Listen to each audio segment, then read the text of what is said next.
Yes, I'm still alive. What's going on, everyone? This is Achilles. This is Awiz, formerly known as Achilles LBT, coming at you with a brand new video. And in today's video, we will be showcasing the new Artanis, or as me personally, I've grown fond of calling him Newtanis. Um, where do I even start right now? Honestly, the big thing I would say that's been different now since the last time I've uploaded a video is the big purple shiny thing over here on this corner. And actually, it's fitting that I bring this up in this video because this guy right here is largely responsible for my my good run so far in Hero League. Actually, if you just want like a little bit of proof of that, I've just been grinding the fuck out of the new Artanis and just really like getting things done. So we are going to showcase the build that I have set on. I will say that as a max level Artanis user, which I can highlight here, as a max level Artanis user, it wasn't exactly the easiest thing in the world for me to get used to the changes that they put to him, because it wasn't as simple. A lot of people that don't have experience with this hero will just say that, oh, well, it was just that they added the swap and that was really it. That's not necessarily true. Like, there was a lot more that went into this rework that really took some time to adjust to, because the spots where he used to be good in are no longer the spots where he's good in now, and that was one of the biggest adjustments we had to make. So without further ado, and I also want to point out this right here. High estimated wait time. So Artanis, at this very moment of this recording, is in high demand, and I just think that's fucking awesome. So without further ado, let's get into the game. We'll showcase the build that I've been running with, and give as much advice as possible as to how to run this new Artanis effectively. Alright, so it turns out that this video just became a special occasion in the way of being back on the Haunted Mines. Kind of a funny little side note, Artanis wasn't actually in the game back when Haunted Mines was in its prime, if you will, which could be arguable, me using that word, because it seems like it's going to really be not planning to find out. Oh, boy, could be hilarious. So, this is one thing I want to put out. Early advice. Hold on, going over the team compositions. I will be a solo tank in this comp. The friendly team will be a Kael'thas, Asmodan, myself as Artanis, Varian, and Ragnaros, going against Illidan, Murky, Dahaka, Sergeant Hammer, and Greymane. So there is no actual mirror match with Ragnaros's, so that's interesting. I'm going to actually rotate to the bottom lane, because Asmodan does not need my help against Murky. One thing I want to point out that I've noticed to be the case is that if you're in a two-lane map situation, then generally these maps tend to have more of an OBJ focus to them. If you think about like how Brax's Holdout is 2 lanes, how this map is 2 lanes, I forget the third one that comes to mind that's also 2 lanes.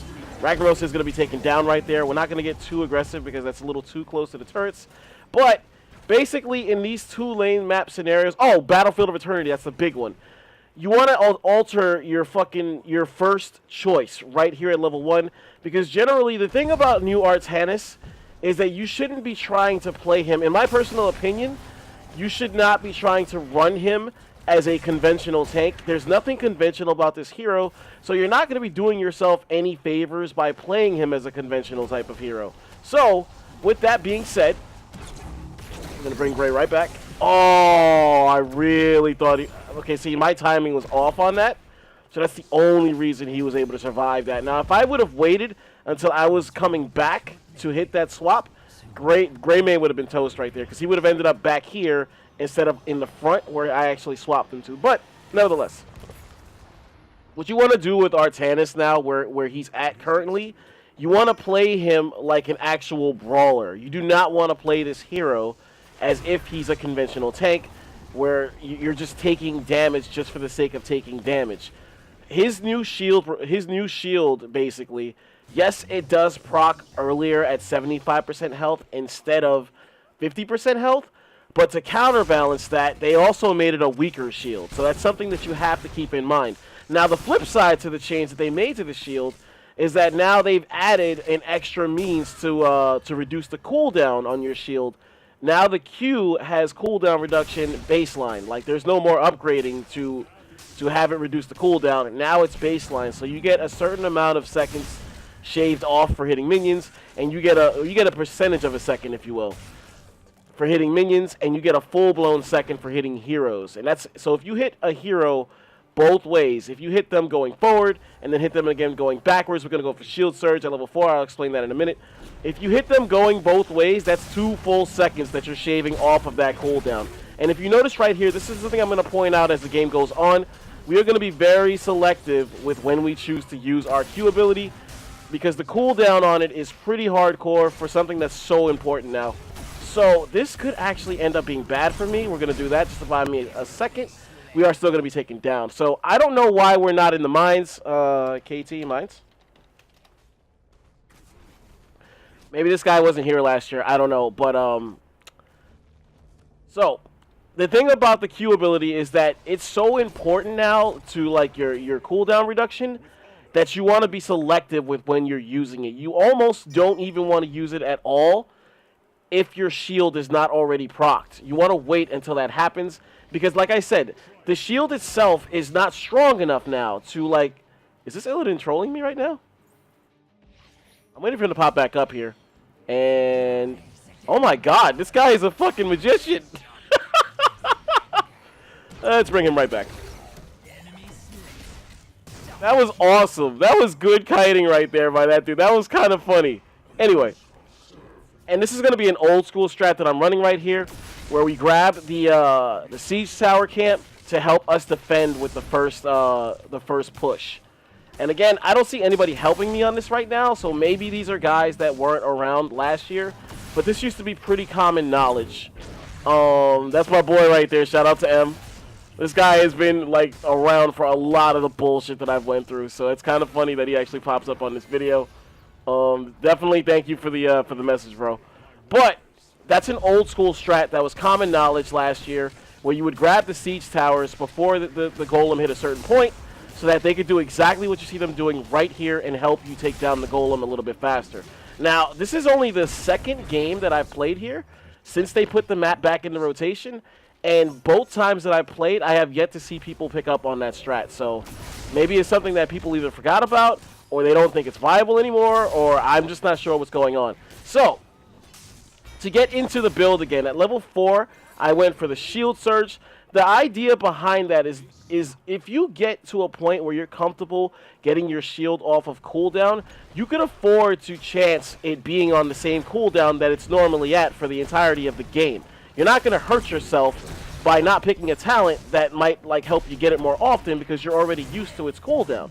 So the thought behind that is, if you can get used to playing with the standard shield, then it puts you in a position where if somebody can get you really low, having the buffed shield becomes a whole nother ordeal. Now you become like an even bigger animal to deal with, basically. So that's the mindset behind picking that talent at 4, because essentially now, instead of the shield being something that helps you to actually take a fair amount of damage, now the shield is basically something that buys you an extra second or 2, depending on how much you're being focused.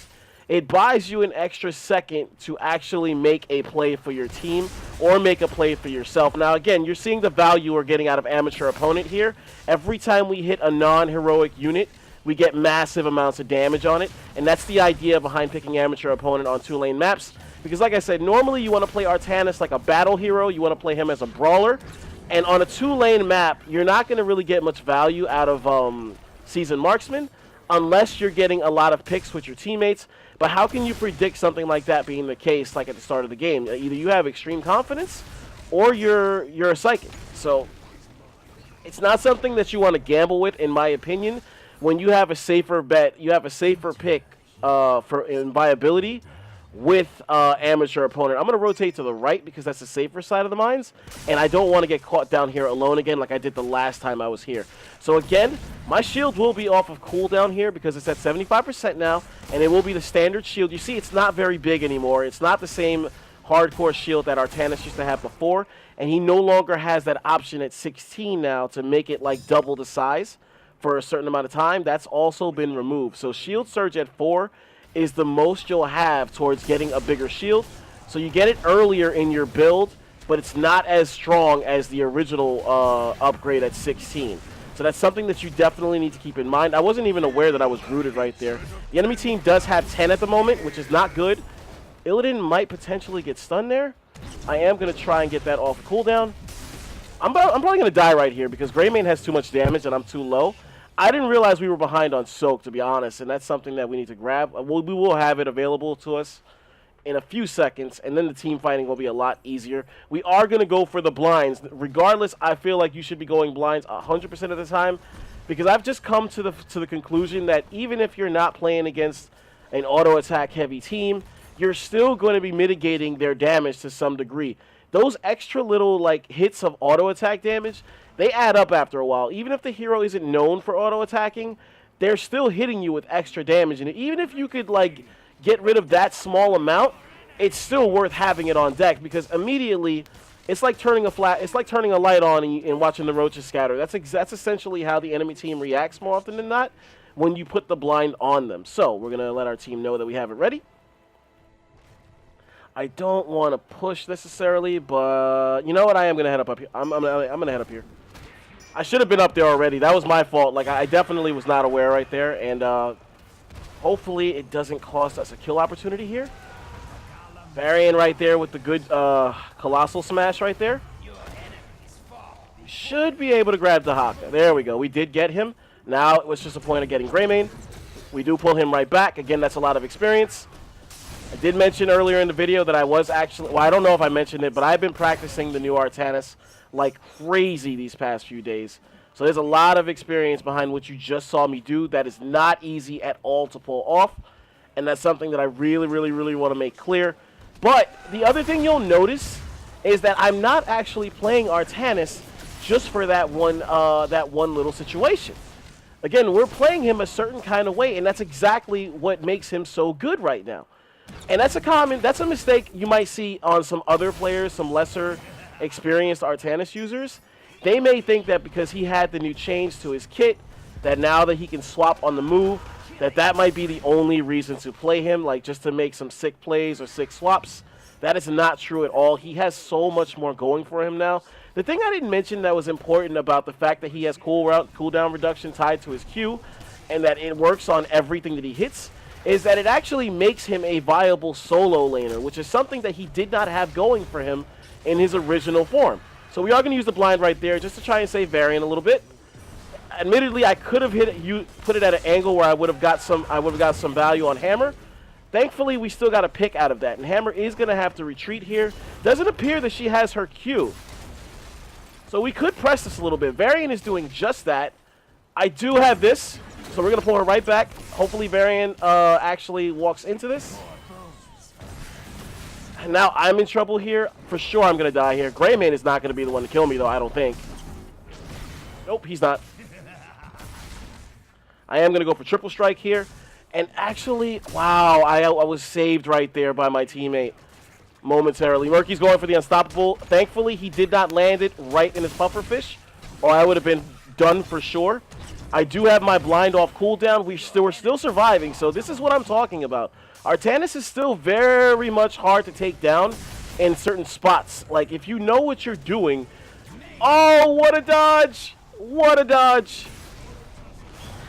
I need to stop playing with fire. We need to go. Like, I can't possibly get lucky for very long here, so I'm actually gonna back away. I'm leaving. I'm just gonna back away.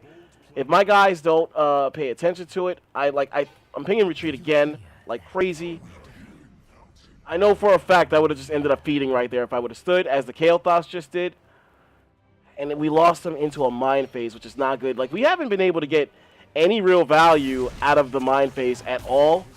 So the most I could do here is try to grab a few skulls, watch my minimap like crazy, and just run, which is exactly what I'm going to do right now, because no doubt these guys are right around the corner from me.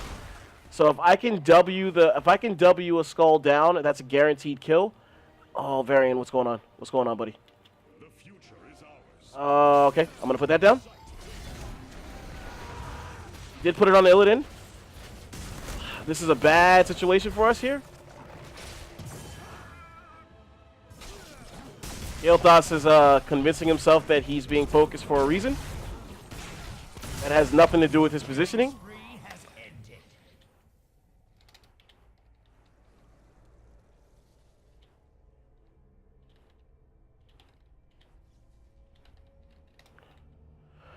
I don't want this to get toxic, but, you know, if guys don't know how to give advice, then they don't know how to give advice. And Grayman... he walks right into a tower. Look at this. Oh, wait, that was murky. That doesn't count. So we have nobody in the mines right now. We're just openly giving these away at this point. But you know what? We'll make it work somehow. Like, I don't know how, but we'll make it work. So, what haven't I gone over in this build? So, I covered Shield Surge and why I picked it. Varian is going ham sandwich inside the mines right now. I do respect that. He is still an active combatant at the moment. He did take down another one. That was a great job right there, giving us some last-minute value to this boss. And we ended up with a 40 skull golem instead of whatever we had before, you know, because I'm terrible at math. So, another thing you'll notice is that I'm paying absolutely no attention to my stat line. That is not what you want to do either. When you play Artanis, the last thing you should care about is your stat line. You're out there to try and make plays for your team, and like that's the mindset you should have, to be a playmaker more than anything. Whether that means soaking damage for your team, repositioning an enemy hero so that your teammates have a fair shot at securing a kill. Whatever it takes, peeling, anything. You need to have a mindset to be a playmaker, not a mindset to try and pile on stats that ultimately mean nothing. So I'm going to do this because Kael'thas is being caught again, and we did end up helping him slightly. I think he would have gotten away no matter what, but we did help him slightly to get away from that. So, tapping on the triple strike at 13, not only does it give me an extra strike, which shaves off some time off of my cooldown reduction, but it also gives me an extra critical hit on non-heroic targets. So again, I get massive value on everything that is not a player-controlled item, if you will. So on a two-lane map like this, again, a lot of the two-lane maps, if not all of them, in this game, they are very, very big on objective play. So having a mindset to go for amateur opponent level 1 on a two-lane map is definitely something I would advise as a max-level Artanis user. I could have tried for a play right there with a swap, but I think it was better that I didn't, because I couldn't see exactly where I was going. Who is this? I'm going to put the blind down and just hope that we can save him a little bit. Oh, Kael'thas is trying to go for a camp. I'm kind of stuck between a rock and a hard place here. I'm going to try and rotate down here late. We're not going to be able to save Ragnaros if he gets caught here. Thankfully, he has his own way to mitigate damage. Woo, that could have been really bad. Varian is in pursuit, and he got him. But we still got the team fight out of that. That was really fortunate. This Varian is going hard, man. Like, I got to give him credit. He's definitely making plays out here. One thing I will say is that with the rework to Artanis, he synergizes really, really well with other warriors now. Like, he gets massive value off of the things he naturally does. And you see, like, anytime, the few times me and Varian are together, we're very, very hard to deal with as a tandem. Now, this Varian is very good without my help. I'm not trying to say anything about what I'm doing that's helping him. He knows what he's doing, and I have to give him that, so... Okay, I'm, like, paying attention to the chat for a second. I'm not going to do that anymore. He knows what he's doing, but at the same time, it still becomes a handful to deal with when you have, like, my repositioning, my shields popping up, and the blinds. So it is something that you have to deal with. To go with the fact that I have vulnerables, and the fact that Varian has an ult that casts a vulnerable as well. So we have two vulnerables at one time. It also makes things easier for our teammates to get some kills as well. So I am going to rotate up here.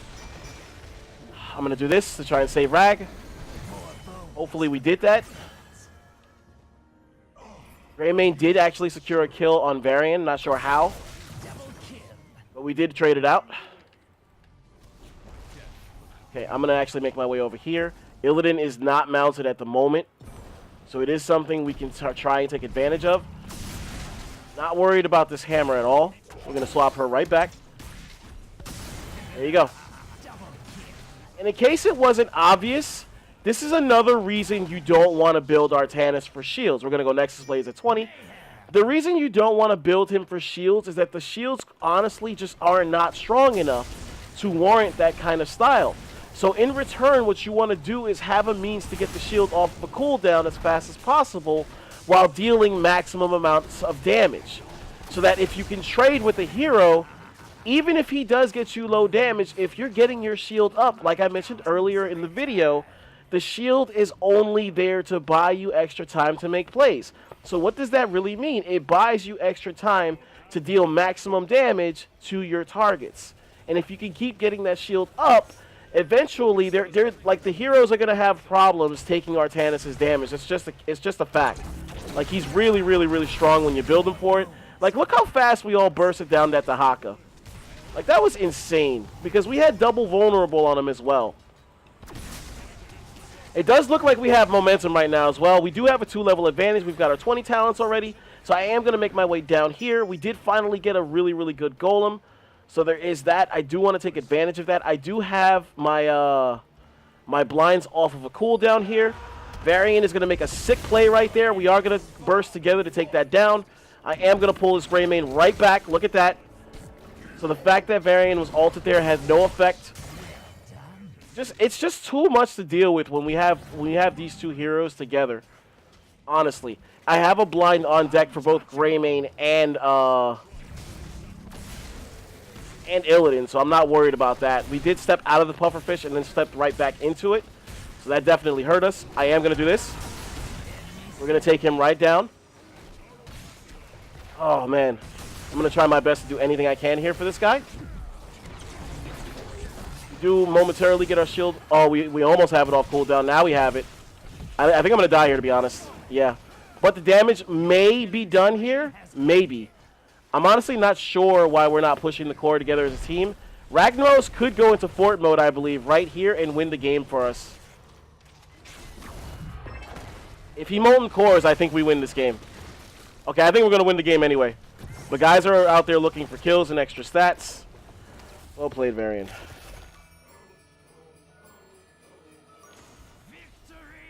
Well played. Oh, man. And we got an MVP out of it. I have no idea. And look at our hero damage. Holy shit. See, that comes as a result of me not looking at my stats. I definitely did not play the greatest game right there, but I think the point was made. Like, we definitely did a good job of representing the new hero. And in a 2-lane map as the only tank, Varian, yes, he's half warrior, but he went for a damage build, so there is that. He did not go for a taunt build. I can only imagine how scary we would have been as a tandem if he would have went taunt, but that's a whole nother thing. So, in the end, what can I say about the new Artanis?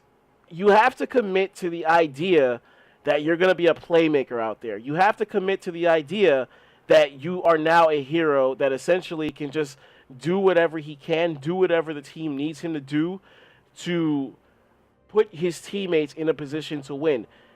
In a way, I feel like he has potential to be a bit of a carry hero in some aspects, but I don't think that's anything you're going to hear anybody else say.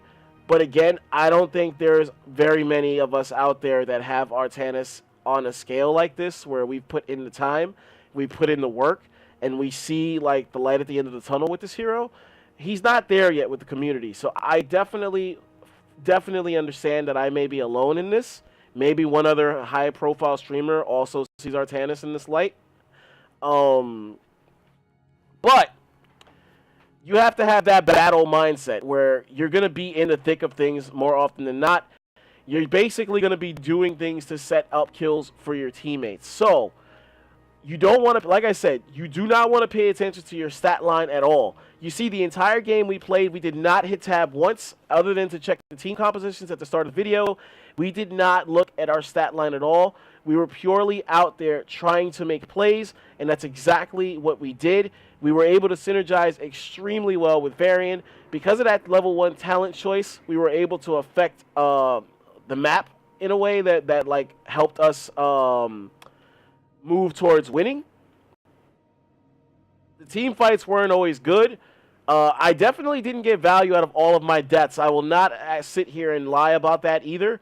But we did get value out of the pick, and again, we did it in a solo tank situation against the Haka, who's very, very good right now. So that's also something worth mentioning. Granted, nobody in this lobby was like the best possible user for these heroes, so we're not seeing a true, pure like representation of these matchups.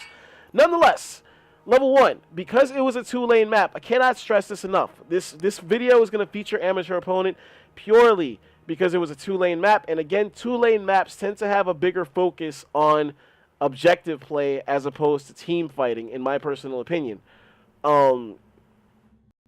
With Brax's holdout being a hybrid of the two, because it is all about the objective, but in order to secure the objective, you need to have very good team fight and very good self-sustain in your composition.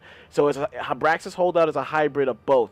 At level 1, we went for Amateur Opponent, purely because we knew we were going to be in the mines most of the game, dealing with getting skulls for the objective, and in certain situations, we were able to grab camps with relative ease, because we had that extra damage tacked on.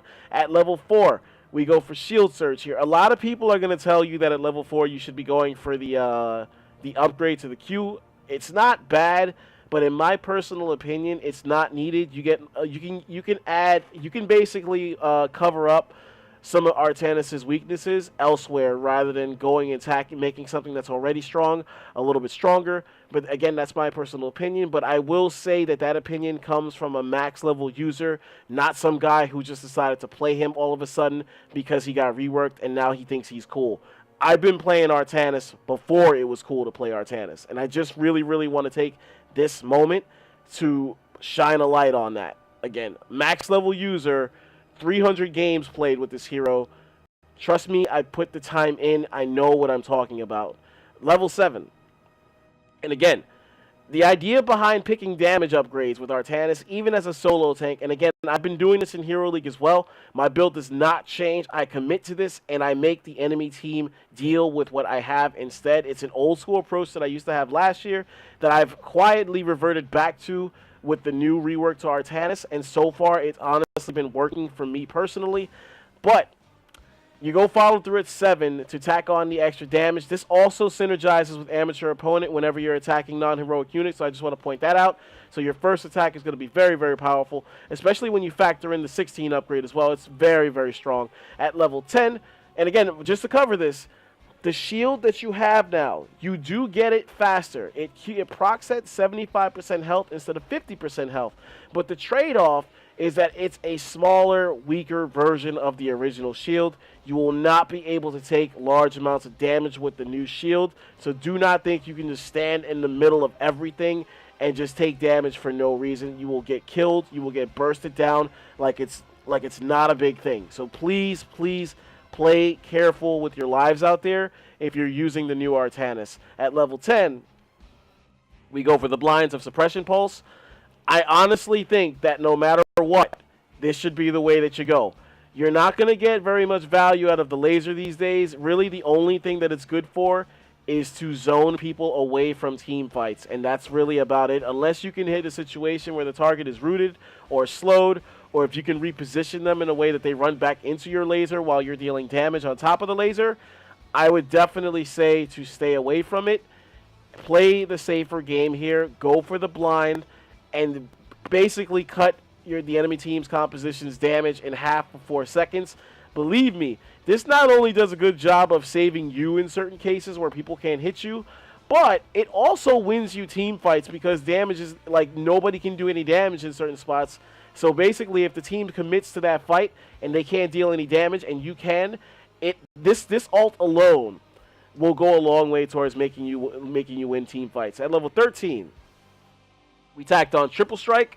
Yes, it adds 1 second to the cooldown, but it's not the craziest thing in the world. It gives you a third strike. So again, this synergizes extremely well with the fact that we have follow through, the fact that we have Amateur Opponent, and the fact that at 16 we tack on Psionic Wound, which gives you a vulnerable for 2 seconds. So this definitely gives you an out to deal massive damage and more importantly, it gives your teammates a massive out to deal massive amounts of damage. At level 20, we really just wanted to put the icing on the cake with the damage thing. Again, the shield is not good enough to let you stand there and just take damage.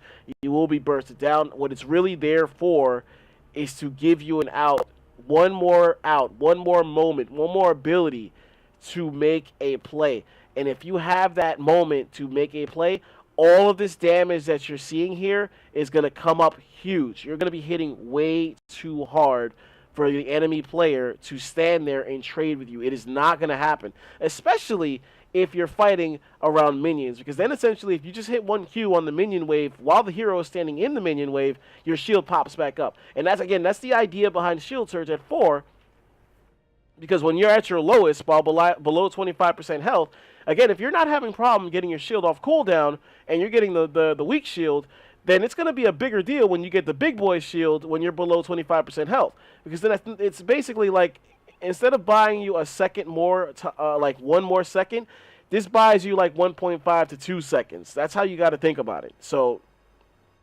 again, the talents are there for a reason.